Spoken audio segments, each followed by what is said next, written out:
Tom, get the plane. Whoa! Miami. South Beach. Bring the heat. Oh, oh, Can y'all feel that? Can y'all feel that? I'm loving this, man. Jig it out. Keep it on, keep it going. Here I am in the place where I come let go. In Miami, the place and the This video is better than what I've just watched. We're the whitest looking people right now. You're eating a scone. I'm eating a scone of rock. That's how street I am, motherfucker.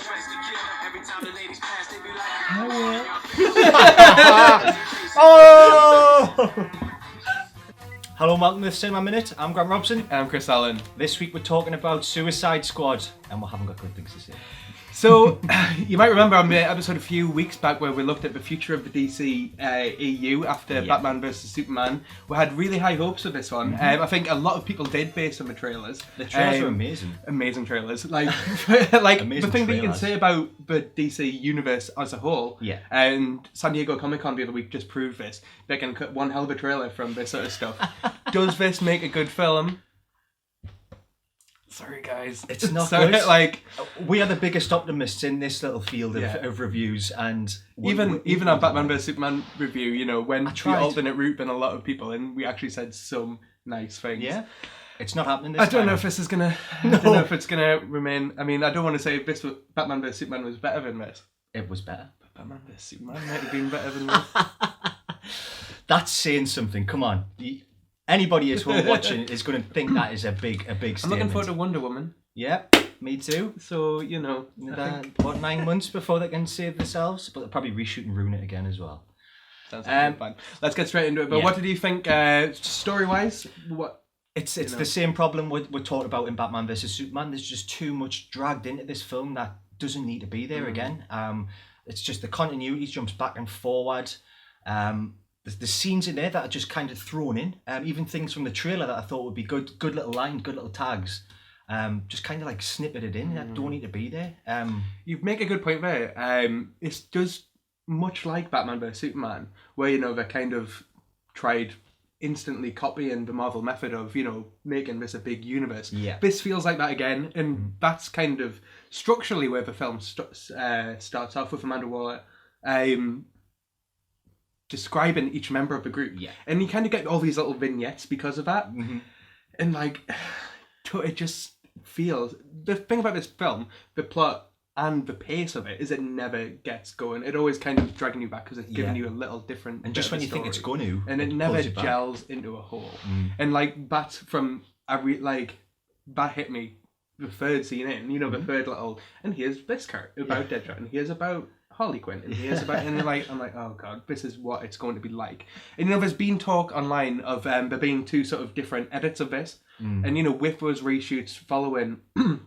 the two things at the start of this year that affected this film, it seems like, is obviously the reception of Batman vs Superman. Definitely. That's And you know, a big how one. it kind of didn't go down that well, neither critically or commercially, as much as DC and Warner's wanted it to. Yeah. But also, the effect of Deadpool on this one seems to be something that people think might have affected those reshoots. Yeah. And I don't know if that is in regards to potentially the violence or how sort of edgy it may have been. Yeah.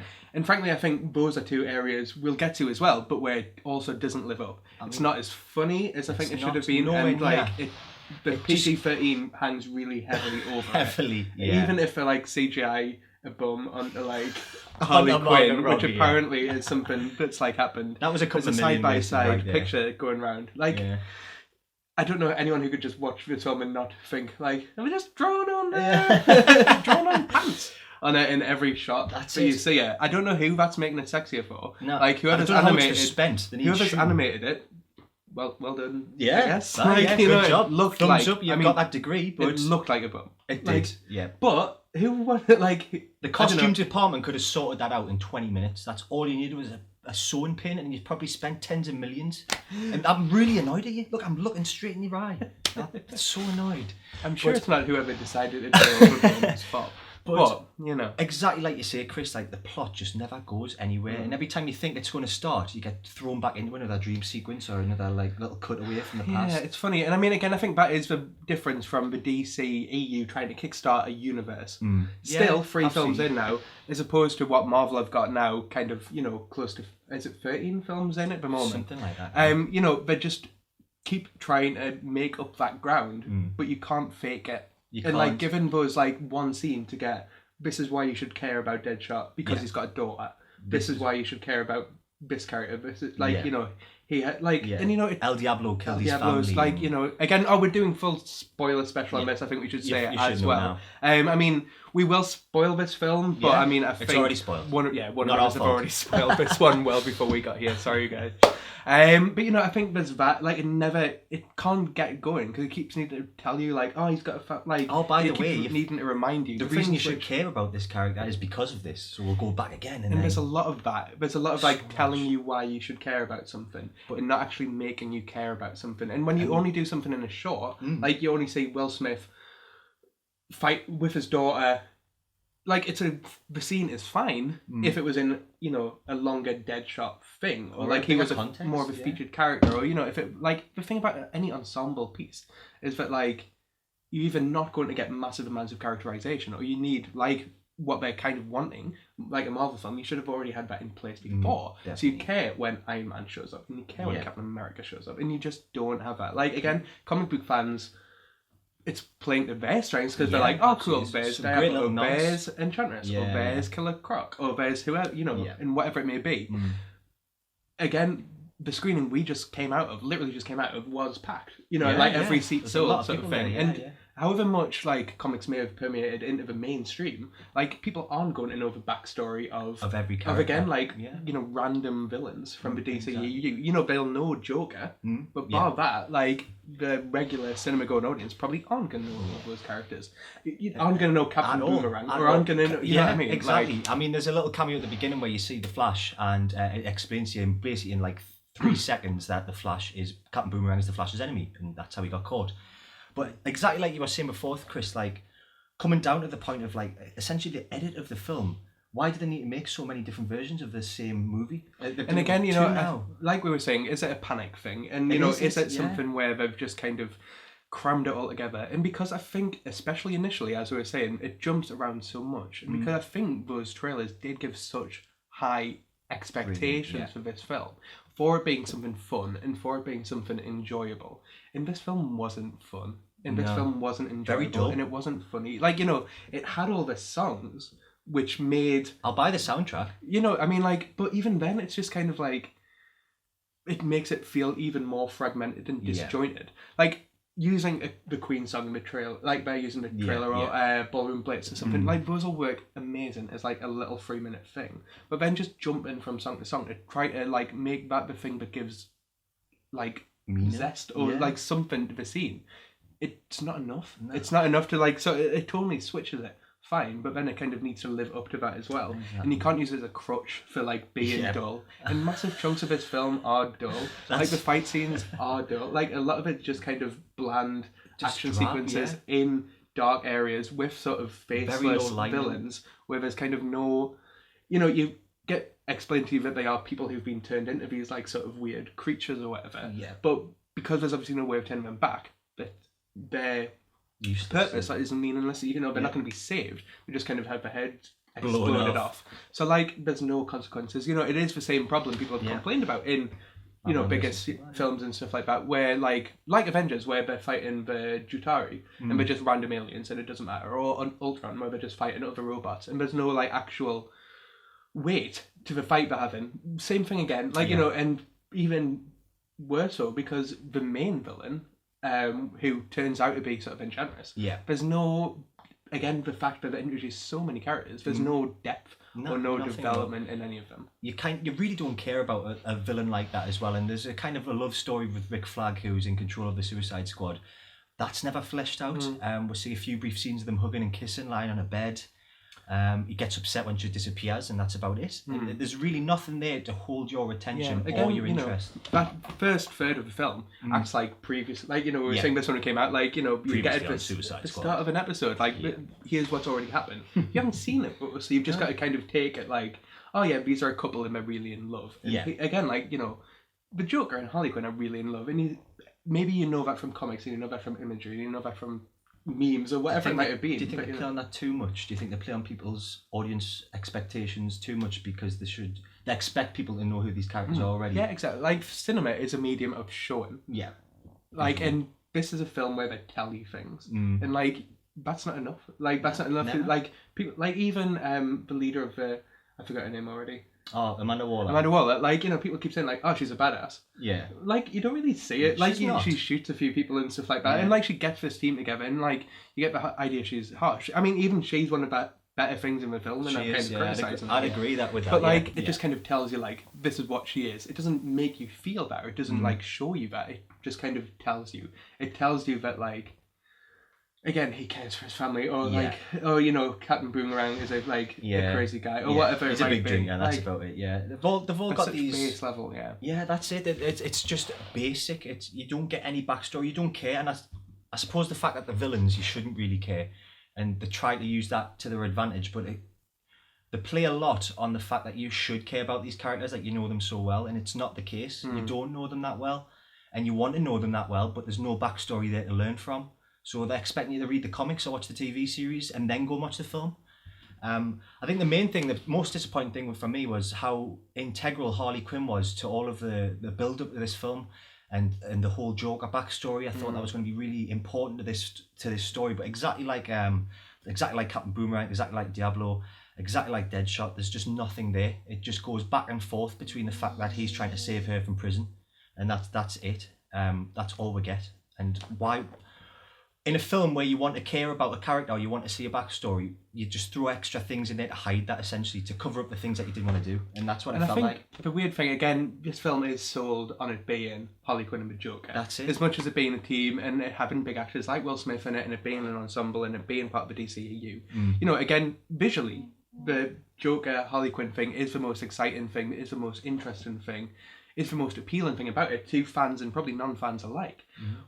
But I don't know, it did nothing. Like, I mean, it's, again, it's the image really hard to kind of take it away from the Heath Ledger thing as well. Yeah. Even though that performance was 10 years ago now.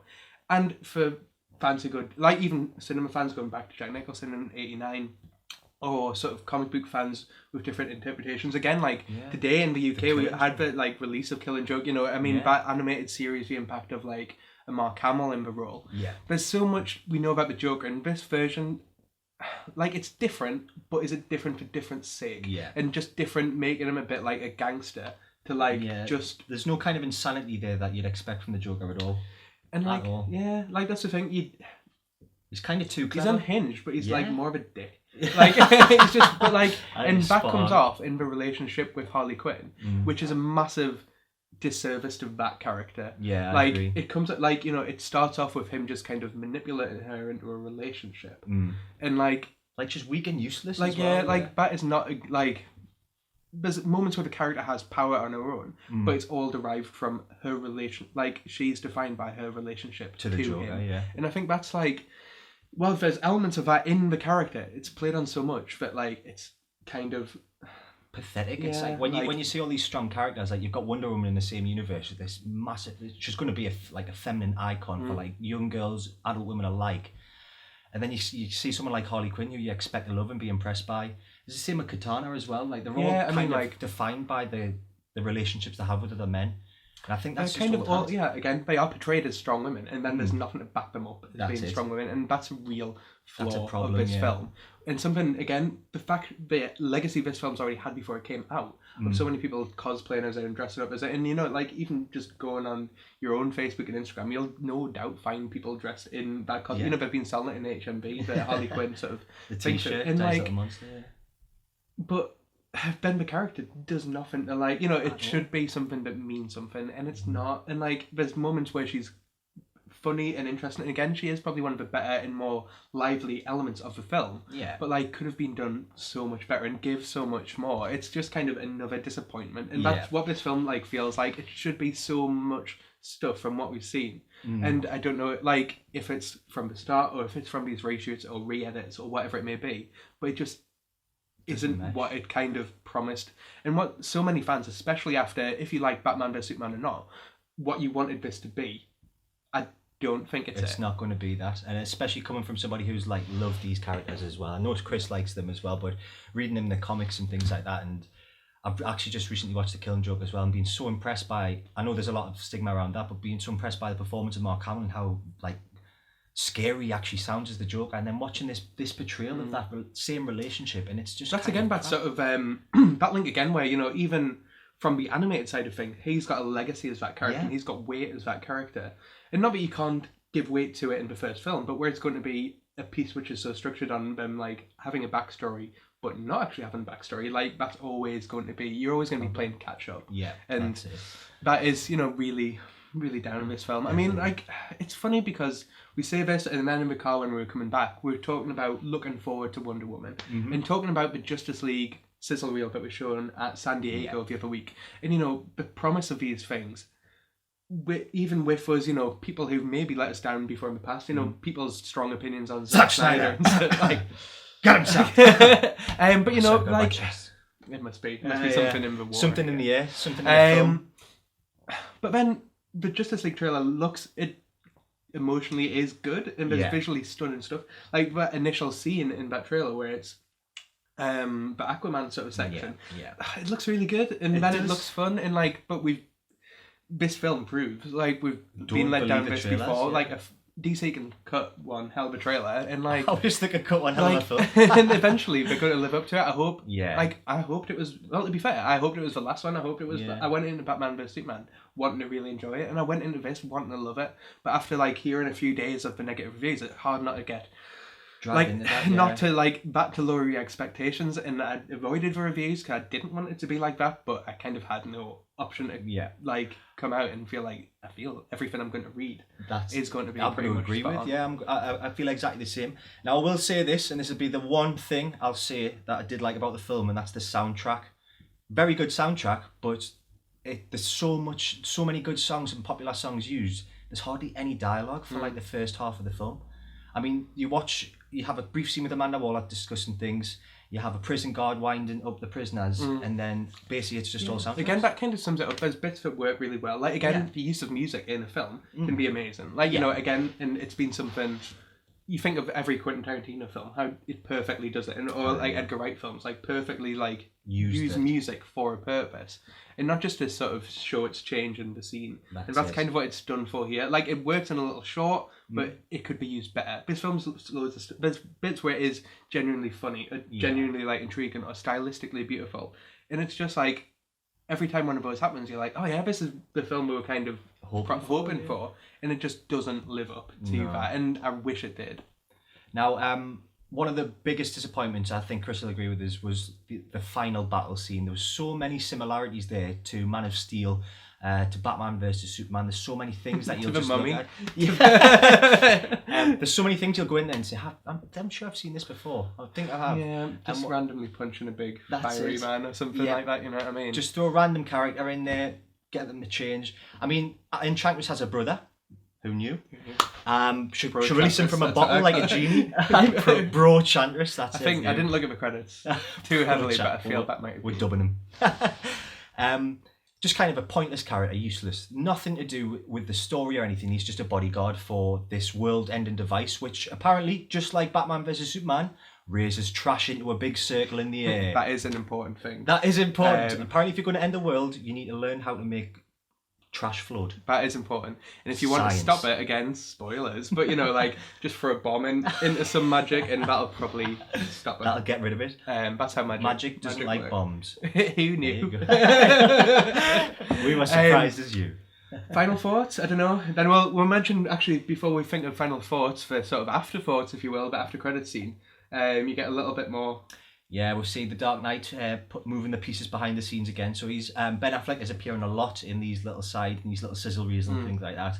So he's sort of already become, and like again, the Justice League trailer shows us he's become the Nick Fury, but sort of like he is, yeah. sort of thing. That's You know, the that best. Iron Man link and all these little things together, which I'm all for. Again, probably one of my see. strongest points of BBS. Yeah. But like, so you know, you get a little more. It's a little more Bruce. It should have kind of been at the end of Batman vs Superman. He goes and gets a file from Amanda Waller that has all the Justice League in, but he's already done that. We've just watched that like 2 He's got a films little ago. more. Oh yeah, he's got more information. He knows the names. He's got it like the hard copy now.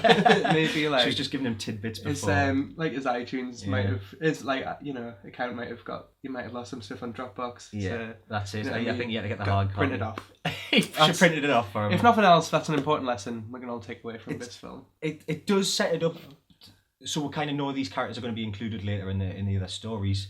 Again, you know, we did talk about this in Batman vs Superman as well, so not a rehash that point, but you know, how much is that just The formula. fan service of like, here's the Flash doing a little bit, like he's a part of it now, or He's like in this here's- world. You know what I mean? Yeah. And like, it's fun.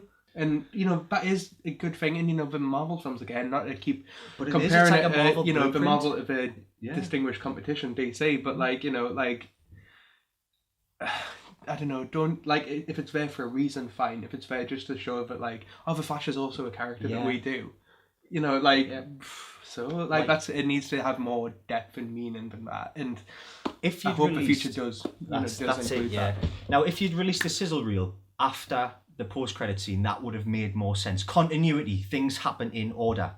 But seeing the sizzle reel and knowing that he's going to meet all these characters anyway, what is the point in this little pamphlet getting handed out to him? It's stupid. It doesn't More make Ben sense. Affleck. People love that. More Ben Affleck, great. Aye, Actually, that but might be right. that's the best bit, more Ben Affleck. But on the whole, this film is a really dreadful bore. It really is. And I'm really sad to say that as well as my final thoughts. You know, like again, I had such high expectations. I think so many of us did. And like, it's not that it doesn't have those moments like where the greatness shines through and the potential shines through. Yeah. But it don't shine through for 2 hours. You know what I mean? And like, I wish it did. And I wish there was more of those humorous moments that made it amazing. Of those like challenging moments. Of the things where it did defy convention. Or you know, like funny, weird stuff. Like again, the Joker's henchman wearing a big panda. Like stuff which like in the trailer, like everyone was like buzzing for like this film looks bizarre. And Nothing. again, Bennett delivers just a dull film with dull action scenes where you're following like basically like a SWAT team round. Yeah. It goes down to just such basic level stuff after promising so much, and it's just a real letdown. Yeah. Again, with 3 films into this DC EU now, what do you hope Wonder Woman Justice League will do to pull us out of this? Will it pull us out of this, or have the cards all been laid on the table now? Time will tell. Yeah. Let us know what you think. Get in touch in all the usual places. Yeah. Facebook, Instagram, Twitter, in the comment section below. You can check us out on SoundCloud now as well. Other things. I'm doing sign language now. Yeah. Send like a homing pigeons in. Buy Grant a little mask because he doesn't have one. That's a shame. He I'd could, be a like, bit- he could I'd be in be- Suicide Squad I could 2 be. right I'd be a better here. character. I'm not saying no.